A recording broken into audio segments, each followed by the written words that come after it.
Balkın ulayetinde hem hormatly prezidentimizin ýaş nesilleri terbiýelemekde, halkymyzyň aň düşünjesini kämilleşdirmekde, öz bolşy medeniyetimiziň we sanatatymyzyň däp desturlarymyzyň hyzmatynyň ulug baradaky nyktamalaryny jogap edip, netçarçylyk işinde usfatlyk eten raýatlanmagyň bolmagy bellenmäge münasipdir.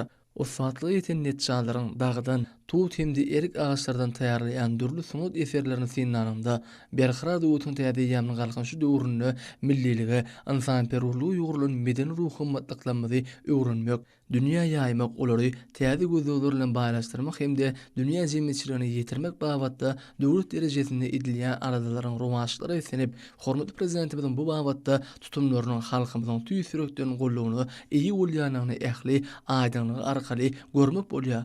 Berhara dowutun täze ýamyny galkynşy döwrüne asarlaryň jümüşinden göz aşalyk gelýän däp desturlarymyz bilen birlikde ata-babalarymyzyň hünär usatlyklaryny täzen dikeltmekligi, medeni we ruhy mirasymyzyň ýylynyň koňur ganatyna öwrülmegine giň mümkinçilikler içilýär.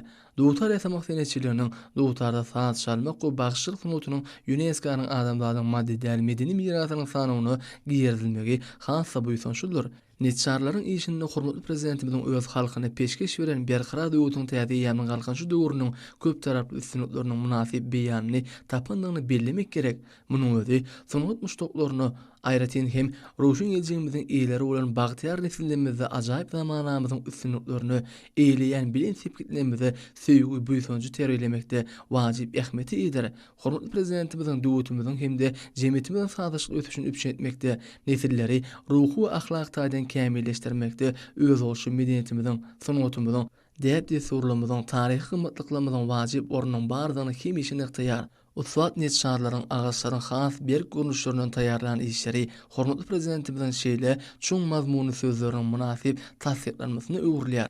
Hormatly prezidentimiziň halkymyzyň gadymdan gelýän halipa şäherlik ýoluny üstünlikli dowam etmek babatdaky sargatlary usvat netçarlaryň gündelik durmuşynyň miýdemiz ýörülgüsi bolup durýar. Balkın ulayetinde halipalaryň kämil sunat eserleriniň inçi tizimlerini başarjanlyk bilen ele alýan şäherleriniň hatary barha artýar. Şonuň üçin iýleşmemiziň, medeniyetimiziň, sanatymyzyň kämilleşmegi üçin ähli şertler döredip berýän gahrman hydamyzyň hemde arkadary gahrman ferdarymyzyň adyna aýdýan alkyş sözleri buýsanşy ýaňlanýar.